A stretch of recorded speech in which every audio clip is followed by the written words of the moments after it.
उत्तम सत्य धर्म की जय। आज क्या है उत्तम सत्य धर्म। सत्य मतलब क्या होता है सभी को मालूम है कि सही बोलना है, सच बोलना है, झूठ नहीं बोलना। मैं आपसे एक सवाल करना चाहती हूँ कि सच बोलना आसान है कि झूठ बोलना आसान है। आप बोलेंगे कि झूठ बोलना आसान है, तो मैं प्रूफ कर देती हूँ कि झूठ बोलना भी आसान नहीं है। क्योंकि आप एक झूठ बोलेंगे और उस झूठ को सत्य साबित करने के लिए 10-15 झूठ और बोलना पड़ेगा। फिर आप झूठ के जंजाल में ऐसे घिर जाओगे कि आपको याद ही नहीं रहेगा कि मैं कितना झूठ बोल चुका हूँ। है, होता है ना ऐसा? होता है। इसलिए सत्य हमेशा बोलना चाहिए, जिससे आदमी ये नहीं सोचना पड़ता है कि इस व्यक्ति को मैंने किस समय में क्या बोला था। क्योंकि सच बोलने वाला तो एक ही स्टेटमेंट देगा ऑलवेज, उसका तो स्टेटमेंट चेंज नहीं होगा। लेकिन झूठ वाले का स्टेटमेंट हमेशा चेंज होता रहता है। तो अब आप कहोगे झूठ बोलना मुश्किल है तो सत्य बोलना आसान है। सत्य बोलना भी आसान नहीं है। कैसे? मैं आपसे पूछूं आपके सर पे कितने बाल हैं, आप बता दोगे? क्यों नहीं बता पाओगे? क्योंकि आपके पास डेटा नहीं है, आपको पता नहीं कितने बाल है।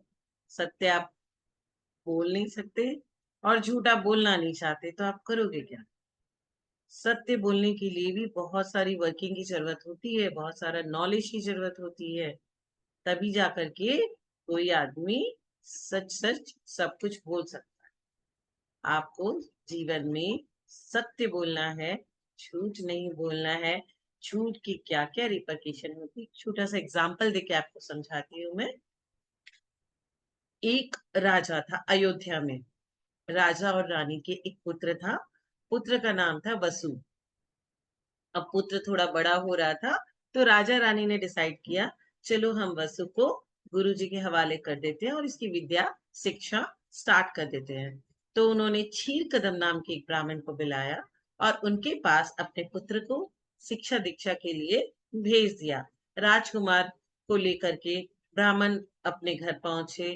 घर में उनकी एक पत्नी रहती थी और पत्नी के एक पुत्र था, पुत्र का नाम पर्वत था, और उनका एक शिष्य था, शिष्य का नाम नारद था, जो बहुत विद्वान था, बहुत इंटेलिजेंट था और एक ही बार में उसे सब कुछ समझ में आ जाता था। लेकिन जो गुरु थे क्षीर कदम, उनका जो पुत्र था पर्वत, वो बुद्धि से थोड़ा सा कमजोर था और सही को सही बोलने की उसमें हिम्मत नहीं थी। अब वसु को ब्राह्मण ने नारद से मिलाया, पर्वत से मिलाया और तीनों की शिक्षा एक संग होने लगी। शिक्षा करते करते एक दिन एक मुनिराज का आगमन होता है। मुनिराज के दर्शन करते हुए गुरु जी को वैराग्य हो जाता है और गुरु जी क्या करते हैं, दीक्षा लेके चले जाते हैं। अब यहाँ पे तीनों जन रिटर्न होते हैं। तो गुरु जी की जो पत्नी है स्वस्तिमती, उनको जब पर्वत ने कहा, माते हमारे पिताजी हमारे गुरुजी वो तो दीक्षा ले लिए और चले गए, तो उनकी माँ बहुत विलाप करती है और कहती है, दीक्षा लेने का कोई समय था क्या, दीक्षा ले लिए, बहुत विलाप करती है। तो नारद ने उन्हें समझाया, गुरु माँ ये तो खुशी की बात है, आपको तो खुश होना चाहिए कि गुरुदेव ने दीक्षा ले ली है। अब इसी तरह वक्त कटता रहा और गुरु तो चले गए थे, पर्वत भी शिष्यों को पढ़ाने लगे थे। एक दिन क्या होता है,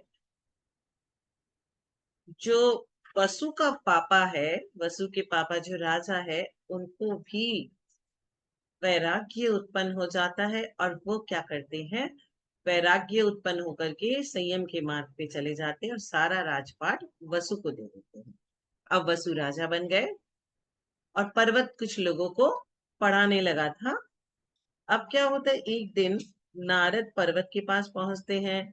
पर्वत पढ़ा रहा था, अज मतलब बकरा होता है। नारद ने कहा, अज मतलब बकरा नहीं, पुराने चावल होते हैं जो कि हवन में चढ़ाए जाते हैं, जो कि दोबारा उत्पन्न नहीं होते। लेकिन पर्वत ने कहा नहीं, अज माने बकरा होता है। दोनों का शास्त्रार्थ हुआ, आर्ग्यूमेंट हुआ।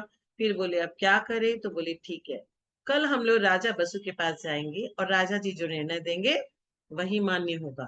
आजकल जैसे supreme court, high court, NCLT court ये सब होती है, पहले ऐसा नहीं था। पहले राजा ही न्यायाधीश हुआ करता था और न्याय सुनाता था। पर्वत ने ये सारी बात आके अपनी माता स्वस्तिमती से कहा, तो माता ने कहा, ये क्या कह दिया तूने? तो पर्वत ने कहा, जो गलत होगा उसकी राज्यसभा में जीभ काट दी जाएगी। अब माता तो बेचैन हो गई कि मेरा पुत्र तो गलत है, उसे मालूम है मेरा पुत्र गलत बोल रहा है। अज मतलब बकरा कभी भी नहीं होता। अब तो इसकी हालत कल बिगड़ेगी। अब पुत्र मोह में वो राज दरबार रात को ही पहुंच जाती है, कल की वेट किए बिना। राज दरबार में जाके बसु को बोलती है, बसु, हमने तेरे को शिक्षा दी, आज मैं गुरु दक्षिणा के रूप में तुमसे कुछ मांगने आई हूँ। बसु ने कहा, बोलो गुरु माँ, आपको क्या चाहिए? तो गुरु माँ ने कहा, स्वस्तिमती ने कहा, कल राज दरबार में पर्वत और नारद उपस्थित होंगे, तो पर्वत जो कहेगा वही सत्य है, आपको ऐसा कहना है। तो बोला, ठीक है माते, ऐसा हो जाएगा। दूसरे दिन राज्यसभा में पर्वत आता है और नारद आता है। पर्वत और नारद, जब पर्वत बोलता है कि अज मतलब बकरा होता है, और नारद कहता है, नहीं नहीं महाराज, अज मतलब बकरा कभी नहीं होता, अज मतलब पुराने चावल होते हैं जो कि दोबारा उत्पन्न नहीं होते, उन्हीं को हम हवन में चढ़ाते हैं। अब राजा बसु से पूछा गया, कहिए राजा जी, अज मतलब बकरा होता है या नहीं होता? तो पर्वत ने कहा, अज मतलब बकरा ही होता है। तो राजा बसु ने कहा, जो पर्वत कह रहा है वही सत्य है।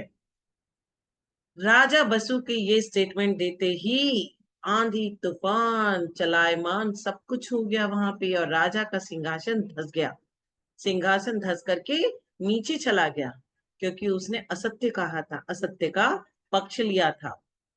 और इस असत्य के कारण राजा वसु 7वें नरक पहुंच जाता है। सब जनता को पता चल जाता है कि राजा ने गलत स्टेटमेंट दिया, गलत न्याय किया। तभी आप जो पूजा आज करके आए हो उसमें आपने कहा, क्या कहा? वसु झूठ सहती नरक पहुंचा, स्वर्ग में नारद गया। स्वर्ग में नारद क्यों गया? क्योंकि नारद ने सत्य कहा था, और बसु ने जो झूठ कहा वो झूठ आज तक बकरे की बलि दी जाती है। उस झूठ के पाप से वह 7वें नरक, कितनी आयु? 33 सागर की आयु। 33 सागर मजाक नहीं है। 7वें नरक पहुंचा। इसीलिए खेल खेल में भी कभी झूठ ना भूले, सत्य कहे, सत्य का पक्ष ले। और कभी ऐसा कुछ सिचुएशन आपके सामने आ जाता है कि आपके दो मित्र हैं और वो दोनों झगड़ा कर रहे हैं, एक सत्य बोल रहे हैं, एक असत्य बोल रहे हैं। आप सत्य का साथ नहीं दे सकते और असत्य बोलोगे तो नरक पहुंचोगे।